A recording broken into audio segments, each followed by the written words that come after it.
India में अभी peak चल रहा है इस इंडस्ट्री का। जी बिल्कुल। रास्ते में फोन आता है कि एक बंदे ने अपने ऊपर पेट्रोल डाल दिया है। कोई चैलेंजेस अभी भी हैं? जो लैंड लेना होता है वो एक बहुत बड़ा प्रॉब्लम है।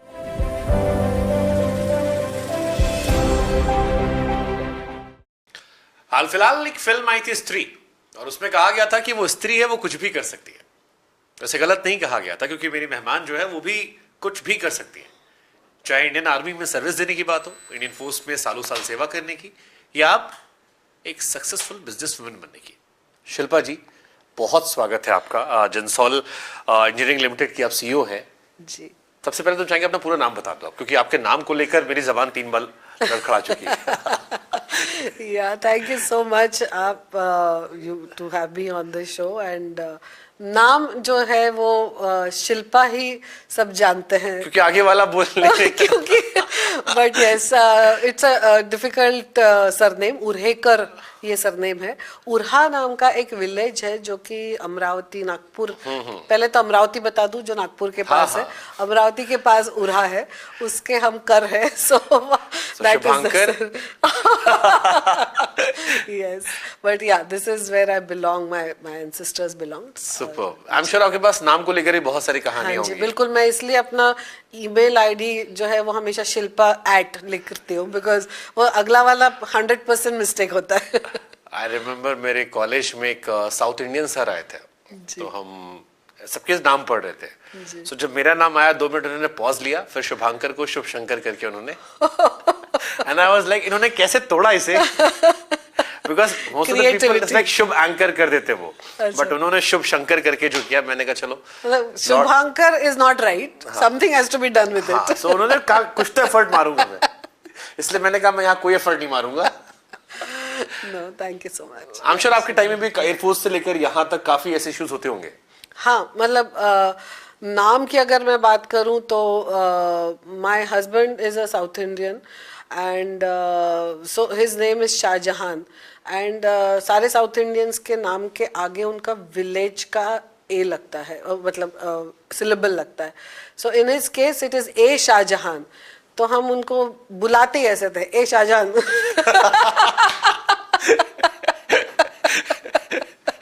So yeah, so नाम can be dealt with in any way. Super. आप बन गए मुमताज, वो बन गया शाहजहां। हाँ जी। एयरफोर्स से लेकर इस सेक्टर में, एनर्जी सेक्टर में आना, आई मीन बहुत ही कॉन्ट्रास्ट अलग अलग सेक्टर्स है, बट कहते हैं ना कि कुछ कहीं सीखा वो कहीं का सीखा कहीं काम आता है। एयरफोर्स का लर्निंग एक्सपीरियंस यहाँ कैसा रहा? सो एयरफोर्स जो है या तीनों आर्म्ड सर्विसेज जो है, जो एक यंग माइंड को लेते हैं एंड उसको जो एक मोल्ड में ढालते हैं, वो मोल्ड से जब आदमी बाहर निकलता है या जब वो मोल्डिंग हो रही होती है, इतनी सारी चीज़ें आपके अंदर भर दी जाती हैं। और मुझे लगता है कि उन सब में सबसे बड़ी और सबसे इम्पॉर्टेंट जो चीज़ है वो 2 है। एक है करेज और दूसरा है लीडरशिप। आप किसी भी फौजी को कहीं भी फेंकिए, he will land on his feet. कहीं भी you talk about organizing skills, you talk about leadership लेके कुछ करके सारे टीम को एक मत पे लेकर आना है। वेरिड टीम्स के varied opinions, various cultures, various geographies, सबको एक समय पे एक साथ में लेकर आना है, फौजी कर सकता है। तो वो जो जो हमारे मोल्डिंग का असर था वो ये था कि जो सिविल में जो हमारे प्रोजेक्ट्स समझिए या इंजीनियरिंग में देखिए, तो एक सोलर ये एक इंडस्ट्री ऐसा है कि जब हमने शुरुआत करी थी तब किसी को भी इस बारे में कुछ पता नहीं था। एक ये इंडस्ट्री उस समय सनराइज इंडस्ट्री जानी जाती है, आज भी कई लोग इसको सनराइज कहते हैं, बट हम कहते हैं कि सूरज अब मध्याह्न हो चुका है। It's already on the, we are at our peak right now as a country.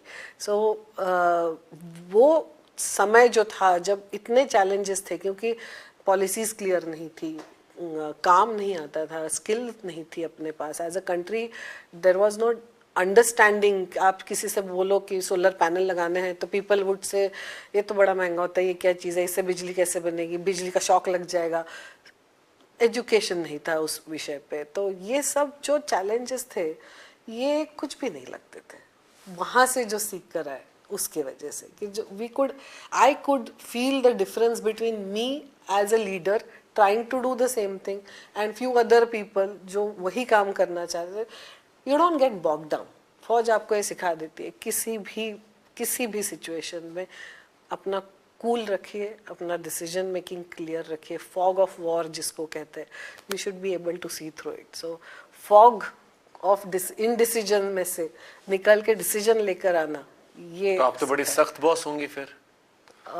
Well actually मुझे ट्रांजिशन करना पड़ा. मैं एयरफोर्स में जब थी मैं तो बहुत स्ट्रिक्ट होना पड़ता था एज एन ऑफिसर, बिकॉज होता भी यही है कि as one of the first women officers जो हम जिनको कमांड करते थे वो हमारी तरफ देखते थे कि अच्छा अब ये हमें बताएंगी, या अच्छा चलो अब हम देखते हैं कैसे करेंगी. So those were moments of self realisation कि आपको इनकी एक्सपेक्टेशन के कहीं ऊपर उठना है.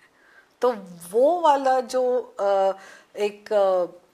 क्या कहते हैं, एक प्रूव योर सेल्फ वाला फेज था, वहाँ से फिर हमने जो सीखा, that is what has help me to do my things whatever I do in this world.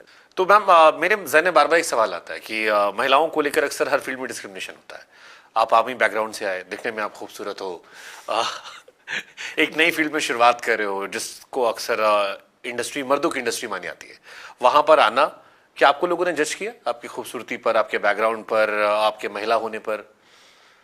So more than जज, मैं इसको ये बोलूंगी कि जब हमने एयरफोर्स ज्वाइन किया था, I was the 4th batch of women officers, और उस वक्त जो हम जहाँ भी जाते थे, जिस भी स्टेशन में हम जाते थे, तो हम लोग वो 2 लड़कियां होते थे, वी वर लाइक उस टाइम पे अकेले को पोस्ट नहीं करना था, तो 2 women officers together would get posted. तो हम लोग वो जो थे 2 लोग, हमें ऐसा देखा जाता था कि अच्छा इनको देखते हैं क्या करते हैं, तो अच्छा हमें ये बताएंगे क्या करना है. सो वो फील आता था, किसी ने कहा नहीं कुछ, बट हमारे जो सीनियर ऑफिसर्स थे काफ़ी सेंसिटाइज्ड थे और बहुत सपोर्ट मिला है हमको और बहुत अच्छी मेंटरिंग मिली है. एंड इवन जिनको हम कमांड करते थे उन लोगों से भी कुछ लोग तो बहुत अच्छा सपोर्ट हमें किए हैं. और उस जजिंग की एक आदत सी हो गई थी, क्योंकि आप एक जिसको कहते हैं मेंस वर्ल्ड,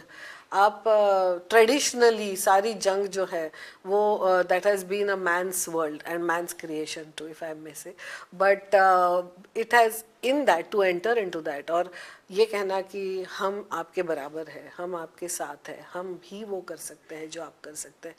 तो अपने आप पे विश्वास तो होता ही है, पर जब आपको इस तरह के चैलेंज आते हैं, वो आपको जज किया जा रहा है, वो चैलेंज आपको और बेहतर बनाता है. इस इंडस्ट्री में जज किया गया आपको?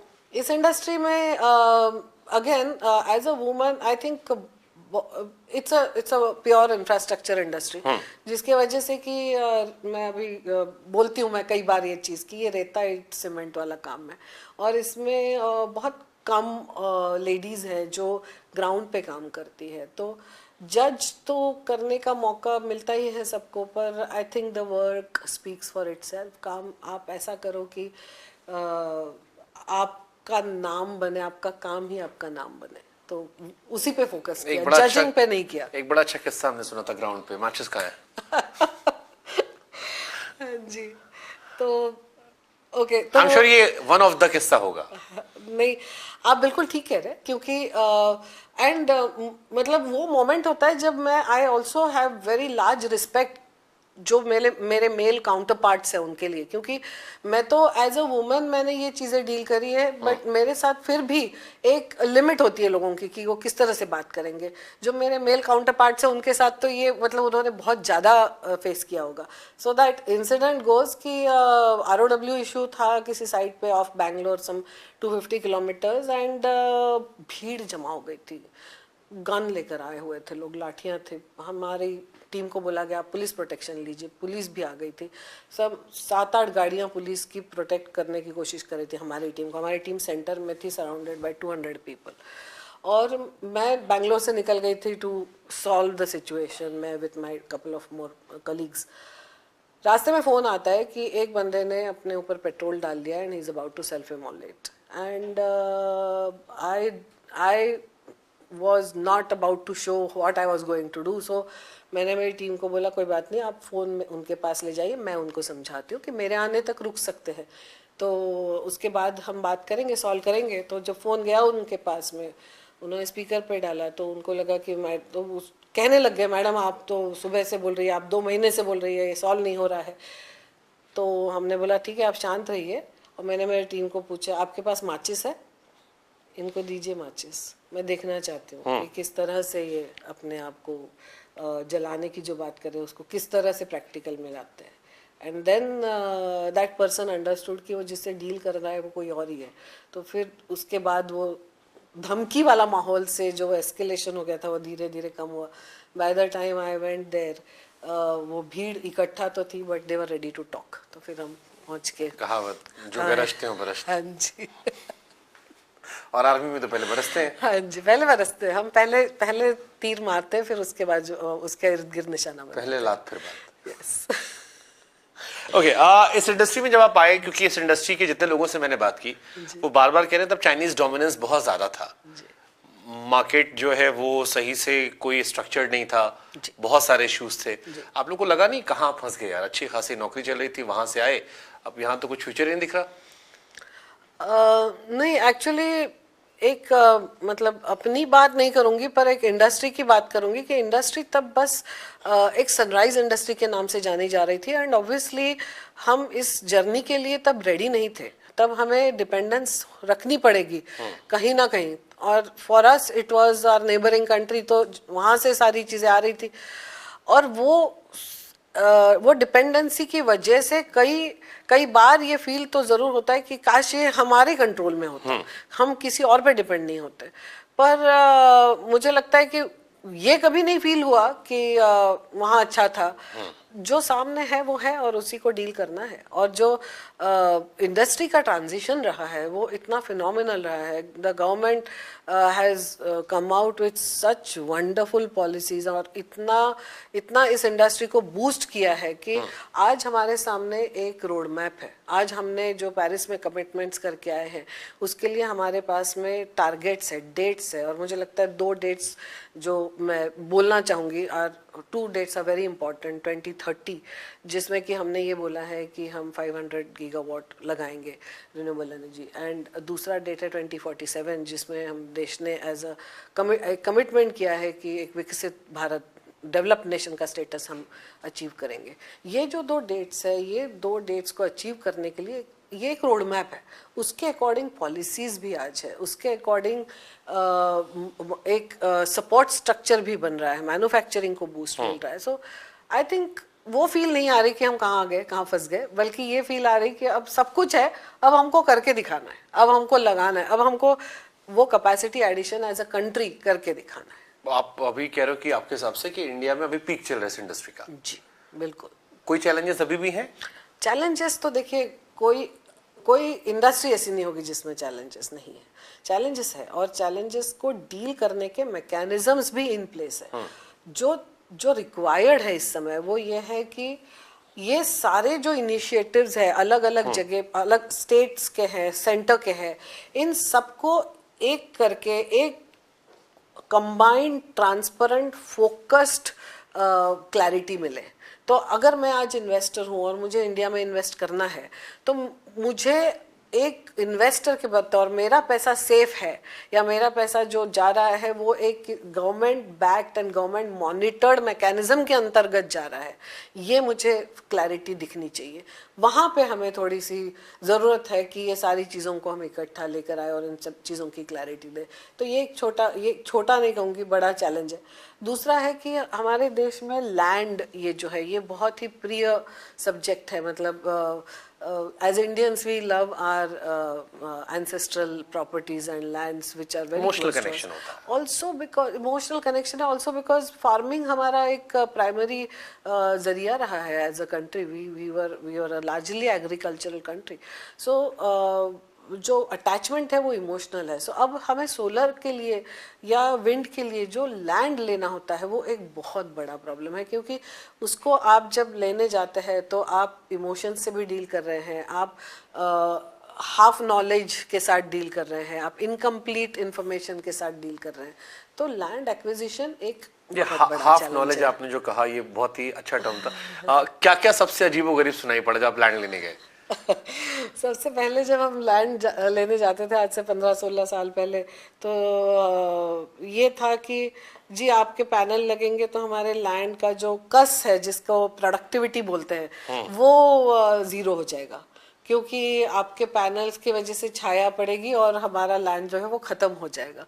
तो ये एक बहुत मतलब ऑब्वियसली इन हाफ नॉलेज या नो नॉलेज की वजह से आने वाला एक था. कई कई थे ऐसे कि जिसमें लोगों को लगता था कि अगर हम सोलर के लिए हमारा लैंड दे देंगे तो इस पे हम कभी कुछ और उगा नहीं सकेंगे, या हम इसको और इसका पानी ख़त्म हो जाएगा, क्योंकि वो इसके जो पैनल से धुल के पानी आता है वो ग्राउंड में जाता है और उसके वजह से हमारा ग्राउंड जो है वो ख़राब हो जाता है. तो ऐसे कई सारे नोशंस थे. बट आज बहुत हम वहाँ से बहुत आगे आ चुके हैं एज अ कंट्री.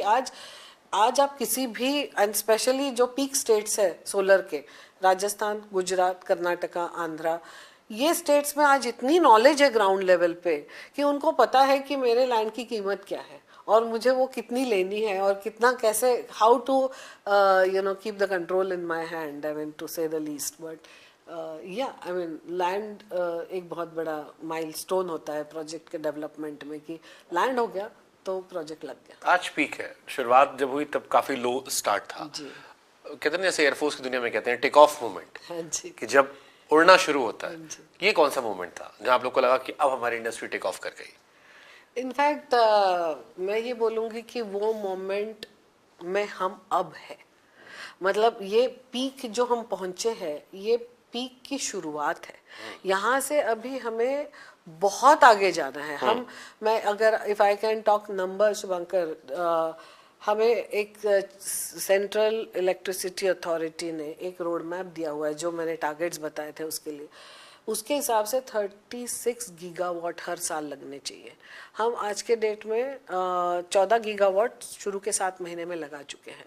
तो ये हमें 36 और 14 का गैप जो है ये हर साल भरना है. 36 gigawatt from today to March 2030 is the requirement, और हम कर रहे हैं 15-20. तो काम बहुत है और पीक अभी शुरुआत हुई है. तो मुझे लगता है ये मोमेंट अब है हमारे. इसके साथ में हाइड्रोजन एक बहुत बड़ा एक जिसको बोलते हैं अपॉर्चुनिटी हम देख रहे हैं as a industry. Hydrogen already exist. There is black hydrogen, blue hydrogen, green hydrogen, मतलब वो हाइड्रोजन जिसका सोर्स ऑफ पावर सोलर या रिन्यूएबल है. तो वो एक नया फील्ड खुल रहा है जिसकी वजह से और प्रोग्रेस होगा रिन्यूएबल का. सो पावर सेक्टर जो है हमारा, इसको जब हम डीकार्बनाइज कर पाएंगे वो हमारा असली ट्रांजिशन होगा. ओके. अलग अलग स्टेट्स में अलग अलग चैलेंजेस होते हैं या कॉमन चैलेंजेस हैं इंडिया में सोलर को लेकर? कुछ तो कॉमन है और कुछ अलग अलग भी है, क्योंकि पॉलिसीज जो है हर स्टेट की अलग है.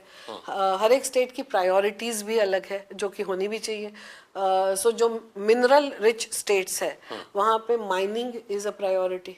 सो वहाँ पे सोलर नहीं हो सकता, मतलब हो सकता है बट उसका प्रायोरिटी नहीं है एज अ स्टेट.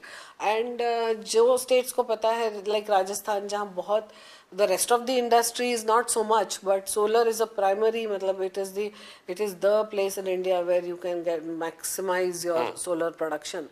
वो वहाँ पे बहुत conducive policies है. So अलग अलग states के अलग अलग challenges है. Common challenges जो है वो मैंने बता दिया आपको. लैंड है, कनेक्टिविटी है, पावर बन गई, बिजली बन गई, इसको आपको इवैक्यूएट करना है. वो जो इवैक्यूएशन का इंफ्रास्ट्रक्चर जो कि अपने सबस्टेशन जो हम रोड के साइड में देखते हैं, पावर लाइंस, ट्रांसमिशन लाइंस जो हम देखते हैं, इनको कंस्ट्रक्ट करना, ये एक बहुत बड़ा इंफ्रास्ट्रक्चर चैलेंज है आज के डेट में. ये कॉमन चैलेंजेस है. अच्छा, आर्मी में सिखाते हैं इंस्टिंक्ट को सुनना. इस इंडस्ट्री में कभी आपने ऐसा किया, इंस्टिंक्ट को लेके कोई फैसला लिया, वो हिट या फ्लॉप हो गया? आई थिंक वो एक ट्रेडमार्क आप कह सकते हैं जो भी एक सक्सेसफुल लीडर होता है. अगर टाइमली डिसीजन मेकिंग नहीं कर पाए और डिसीजन को गलत होने के फियर से आप डिसीजन को डिले करो. I think that is what separates a good leader from a bad leader. So I think army ने जो सिखाया. कोई एक्सपीरियंस अगर आप बताना चाहो मैं, ऐसे इंस्टिंक्ट वाला कि आपने ले लिया, लोग अलग जा रहे थे, आपने कहा नहीं लग रहा है. हाँ, सो बिल्कुल जब हमने बिल्कुल शुरुआत ही करी थी एज एन इंडस्ट्री 2008 7-8 में, तो हम मैन्युफैक्चरिंग कर रहे थे और वो टाइम था कि जब हम पैनल की मैन्युफैक्चरिंग करके इसको एक्सपोर्ट करते थे. और फिर 2008-9 में जो क्रैश हुआ उसके वक्त एक्सपोर्ट बंद हो गए थे. सो मतलब क्योंकि क्रैश हो गया था, आपका economy was in a turmoil. तो उस समय पे डिसीजन जो आ रहा था वो ये था कि बिजनेस को बंद करना पड़ेगा. तो तब हमने कुछ नए रास्ते खोले थे. तब मैंने ये बोला था, मतलब सजेशन दिया था हमारे प्रमोटर्स को कि हमने प्रोजेक्ट्स करने चाहिए. तो उसमें मैन्युफैक्चरिंग करना और प्रोजेक्ट्स करना ये दो अलग चीज़ें हैं. उसकी स्किल सेट अलग है, उसका नो हाउ, उसका जो एसोसिएटेड असेंबलीज है वो सब अलग है. पर वो डिसीजन ले लिया कि करना है और कर लिया, तो बिजनेस सरवाइव कर गया, बिजनेस चल पड़ा और आज भी चल रहा है. दोनों कर रहे हैं मैन्युफैक्चरिंग. वो मैं उस कंपनी की बात करूँ जो पहली थी. सो मैन्युफैक्चरिंग और प्रोजेक्ट्स दोनों चल रहे हैं. प्रोजेक्ट्स का रास्ता लेना उस समय एक अनथिंकेबल था, क्योंकि ना, जैसा कि मैंने पहले कहा कि सोलर क्या है यही नहीं पता था लोगों को, और हम जाके कह रहे कि हम आपके छत पे सोलर लगाएंगे. तो वो एक मोमेंट था जब हमने डिसीजन ले लिया, कर दिया और वो सही निकल गया. जनसॉल में कितने सालों से आप हो? Just less than a year, for 4-5 months. क्या स्पेशल है इसमें, क्यों स्विच किया आपने इधर? So जेंसॉल जो है ये एक जिसको बोलते हैं कि एक इसकी जर्नी बहुत ही इंस्पायरिंग रही है. और जो हमारे प्रमोटर्स हैं अनमोल जग्गी एंड पुनीत जग्गी, इनको हम कई सालों से जानते हैं. एंड उनको हमने उनकी ग्रोथ और उनके डिसीजंस का जो इम्पैक्ट है इंडस्ट्री पे वो देखा है इतने सालों में. और the reason to think about coming over to Gensol is actually multiple reasons, but the main reason is जो हमारे फाउंडर है अनमोल जग्गी, उनका जो विजन है वो जो एक होता है ना कि आप बहुत एक्सपीरियंस है, तो उस एक्सपीरियंस की वजह से, क्योंकि आपने गलतियां भी देखी है, तो आप हर डिसीजन को सोच समझ के लेते हो. यहाँ पे हम सोच समझ के तो लेते हैं, लेकिन वो जो गलतियां उसका डर नहीं रखते हैं. So the fearlessness in our founders of taking a calculated and understood risk of industry puts us ahead of the curve. कोई भी डिसीजन हम जो लेते हैं, हम इंडस्ट्री में सबसे आगे हैं, और ये उनका जर्नी रहा है. और ये एक मेन रीज़न रहा है for me and other professionals like me to join Anmol and Puneet. तो अभी हमने एक स्टोरेज में एक लैंडमार्क प्रोजेक्ट्स जीते हैं, जिस रेट्स पे हमने जीते वो एक ट्रेंड सेटर बन गया. हाइड्रोजन में हम कुछ ऐसे प्रोजेक्ट्स कर रहे हैं जो इंडस्ट्री में पहली बार हो रहे हैं, पूरी कंट्री में ये नहीं हुए हैं. सो बायो वेस्ट से हाइड्रोजन बनाना, ये एक पायलट प्रोजेक्ट है जो हम one of the leading PSUs के साथ कर रहे हैं. तो ये these are the things which separates Gensol from the rest. बाकी सब काम तो सभी जगह चल रहा है, काम तो बहुत हो रहा है इंडस्ट्री. एक अच्छे लीडर की डेफिनेशन क्या होती है? एक अच्छे लीडर की डेफिनेशन मेरे हिसाब से वो है जब आप आपकी टीम को इंस्पायर कर सको to do more, to learn more, to think more and to achieve more. आप एक इंस्पिरेशन बन के उनको इंस्पायर करो. You create more leaders, you make more leaders like you. एक शिल्पा है, अगर मैं 10 शिल्पा क्रिएट कर सके तो then I am the right leader. Super. और फिर डर नहीं था भाग्य इंसान की ख्वाहिश की इंतहा नहीं होती. थोड़ा सा सिखाया आपने, क्योंकि मैंने बहुत सारी इंडस्ट्रीज में देखा, मैंने लोग सिखाते इसलिए नहीं है कि सीख जाएगा तो भाग जाएगा. नहीं, हम तो उल्टा सोचते हैं कि जितने हम इंडस्ट्री को दे सके हम देने चाहिए leaders. We should be able to create leadership, तभी तो इंडस्ट्री ग्रो करेगी. यहाँ से इस इंडस्ट्री का आगे क्या, मतलब आपकी नज़र में क्या 2-4 पॉइंटर्स हैं जो आपको लगता है कि ये अचीव करेंगे तो हम और बेहतर होते जाएंगे? इंडस्ट्री का जो पाथ है, जो रास्ता है, वो एकदम एकदम बहुत अच्छी तरह से जा रहा है। इसमें हमें बस 2-3 छोटे छोटे करेक्शंस करने चाहिए। एक ये है कि मैंने जब पहले बोला कि बिड्स बहुत सारे हैं, एक तो रोड मैप है, दूसरा बिड्स है। बिड्स का मतलब है कि गवर्नमेंट टेंडर्स निकाल रही है, आपको जीतना है वो टेंडर।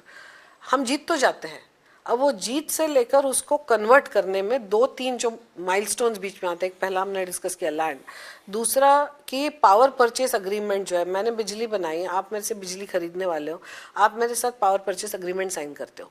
वो जो अग्रीमेंट साइनिंग में टाइम लग जाता है, 6 महीने से 1.5 साल कुछ भी लग सकता है। वो टाइम एक बहुत क्योंकि आपने इन्वेस्ट कर दिया उस प्रोजेक्ट में, आपने लैंड खरीद लिया, एज अ डेवलपर आपके वहाँ पे पैसे लग गए।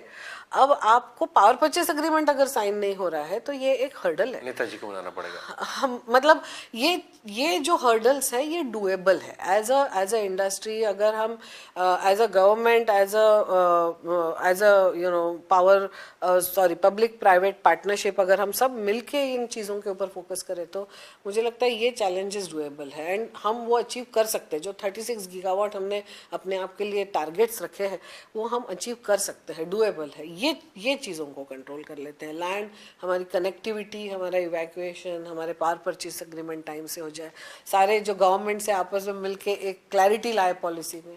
आई think these are 4-5 small asks of the industry. ये हो जाए तो industry will deliver. Indian air force की कोई एक सीख जो आप बताना चाहोगे बाकी लोगों को कि यार ये लाइफ में इम्प्लीमेंट करो, किसी फील्ड में रहोगे मजे में रहोगे? इंडियन एयरफोर्स की ने जो बहुत अर्ली ऑन मुझे सिखाया कि चलते चलो और ऐसे चलो कि खुद ही को कर बुलंद, इतने बुलंद बनो कि दुनिया आपको देखे। जब वो फाइटर जेट उड़ता है तो बच्चा हो या 80 साल की उम्र के बुजुर्ग हो, सब लोग आसमान को देखते हैं। तो इतने बुलंद बनो कि लोगों की गर्दन ऊंची होनी चाहिए आपको देखने के लिए। That is what air force has taught. खुदा पूछे तेरी रजा क्या है। खुदा पूछे तेरी रजा क्या है। Thank you so much ma'am, lovely talking to you. Thank you so much, pleasure.